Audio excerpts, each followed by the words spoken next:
संग शनिचराय नमः। प्यारे भक्तों, आज आप श्रवण करें शनिवार व्रत कथा। शनिवार के दिन व्रत करने से शनि ग्रह का दोष समाप्त हो जाता है। भविष्य में आने वाले शनि के प्रकोप से भी बचा जा सकता है। शनि की साढ़े साती और धैया से छुटकारा मिलता है और बिगड़ा काम पूरा होता है। इससे नौकरी और व्यापार में सफलता तो मिलती ही है, साथ ही साथ सुख समृद्धि, मान सम्मान और धन यश की भी प्राप्ति होती है। शनिवार के दिन व्रत रखने से घर में सुख और शांति रहती है। इसके अलावा रोग से भी छुटकारा मिलता है। तथा एक समय स्वर्गलोक में सबसे बड़ा कौन के प्रश्न पर 9 ग्रहों में वाद विवाद हो गया।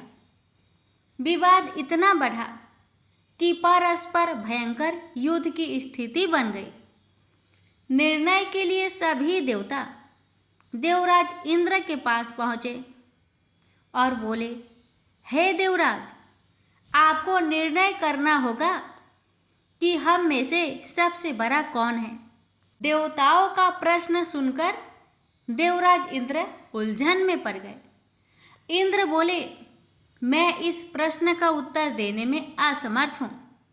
हम सभी पृथ्वी लोक में उज्जैनी नगरी में राजा विक्रमादित्य के पास चलते हैं। देवराज इंद्र सहित सभी ग्रह देवता उज्जैनी नगरी पहुँचे। महल में पहुंचकर जब देवताओं ने उनसे अपना प्रश्न पूछा तो राजा विक्रमादित्य भी कुछ देर के लिए परेशान हो उठे, क्योंकि सभी देवता अपनी अपनी शक्तियों के कारण महान थे। किसी को भी छोटा या बड़ा कह देने से उनके क्रोध के प्रकोप से भयंकर हानि पहुंच सकती थी। अचानक राजा विक्रमादित्य को एक उपाय सूझा और उन्होंने विभिन्न धातुओं स्वर्ण, रजत, चांदी, कांसा, ताम्र यानी तांबा, सीसा, रांगा, जस्ता, अभ्रक व लोहे के 9 आसन बनवाए। धातुओं के गुणों के अनुसार सभी आसनों को एक दूसरे के पीछे रखवाकर उन्होंने देवताओं को अपने अपने सिंहासन पर बैठने के लिए कहा। देवताओं के बैठने के बाद राजा विक्रमादित्य ने कहा, आपका निर्णय तो स्वयं हो गया। जो सबसे पहले सिंहासन पर विराजमान है वही सबसे बड़ा है। राजा विक्रमादित्य के निर्णय को सुनकर शनि देवता ने सबसे पीछे आसन पर बैठने के कारण अपने को छोटा जानकर क्रोधित होकर कहा, राजा विक्रमादित्य, तुमने मुझे सबसे पीछे बैठाकर मेरा अपमान किया है। तुम मेरी शक्तियों से परिचित नहीं हो। मैं तुम्हारा सर्वनाश कर दूंगा। शनि ने कहा, सूर्य एक राशि पर 1 महीने, चंद्रमा 2.25 दिन, मंगल 1.5 महीने, बुध और शुक्र 1 महीने, बृहस्पति 13 महीने रहते हैं, लेकिन मैं किसी राशि पर 7.5 वर्ष 7.5 तक रहता हूँ। बड़े बड़े देवताओं को मैंने अपने प्रकोप से पीड़ित किया है। राम को 7.5 के कारण ही वन में जाकर रहना पड़ा और रावण को 7.5 के कारण ही युद्ध में मृत्यु का शिकार बनना पड़ा। राजा, तू भी मेरे प्रकोप से नहीं बच सकेगा। इसके बाद अन्य ग्रहों के देवता तो प्रसन्नता के साथ चले गए, परंतु शनिदेव बड़े क्रोध के साथ वहां से विदा हुए। राजा विक्रमादित्य पहले की तरह ही न्याय करते रहे। अन्य राज्यों में सभी स्त्री पुरुष बहुत आनंद से जीवन यापन कर रहे थे। कुछ दिन ऐसे ही बीत गए। उधर शनि देवता अपने अपमान को भूले नहीं थे। विक्रमादित्य से बदला लेने के लिए एक दिन शनिदेव ने घोड़े के व्यापारी का रूप धारण किया और बहुत से घोड़े के साथ उज्जैनी नगरी पहुंचे। राजा विक्रमादित्य ने राज्य में किसी घोड़े के व्यापारी की आने के समाचार सुना तो अपने अश्वपाल को कुछ घोड़े खरीदने के लिए भेजा। घोड़े बहुत कीमती थे। स्वपाल ने जब वापस लौटकर इस संबंध में बताया तो राजा विक्रमादित्य ने स्वयं आकर एक सुंदर व शक्तिशाली घोड़े को पसंद किया। घोड़े की चाल देखने के लिए राजा उस घोड़े पर सवार हुए तो वह घोड़ा बिजली की गति से दौड़ पड़ा।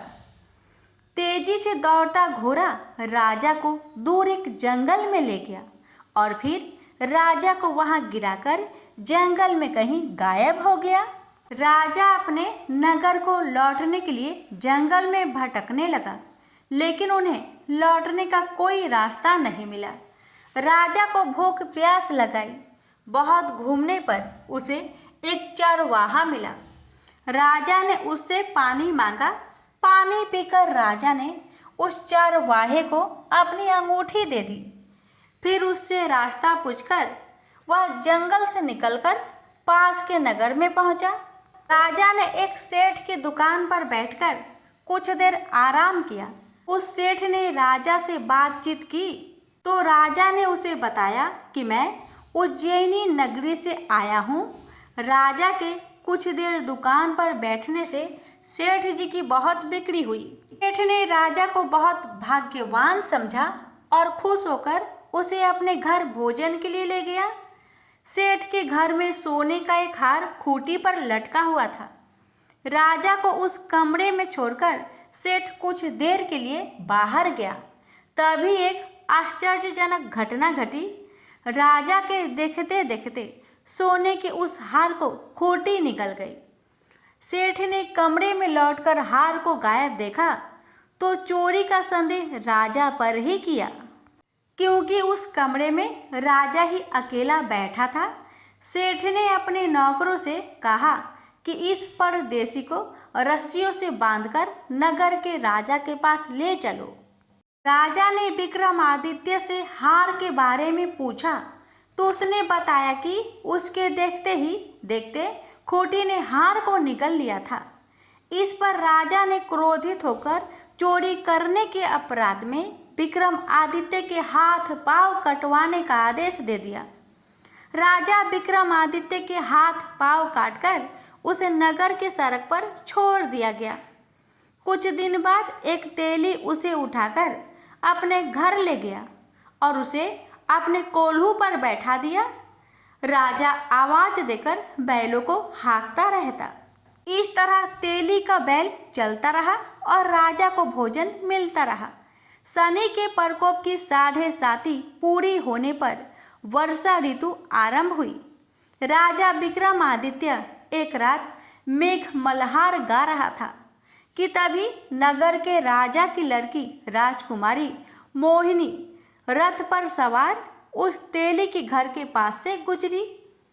उसने मेघ मल्हार सुना तो उसे बहुत अच्छा लगा और दासी को भेजकर गाने वाले को बुला लाने को कहा। दासी ने लौटकर राजकुमारी को अपंग राजा के बारे में सब कुछ बता दिया। राजकुमारी उसके मेघ मल्हार से बहुत मोहित हुई, अतः उसने सब कुछ जानकर भी अपंग राजा से विवाह करने का निश्चय कर लिया।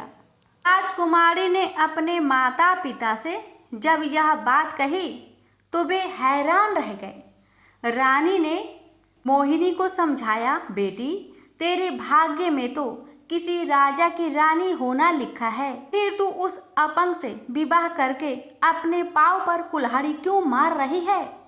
राजकुमारी ने अपनी जिद नहीं छोड़ी।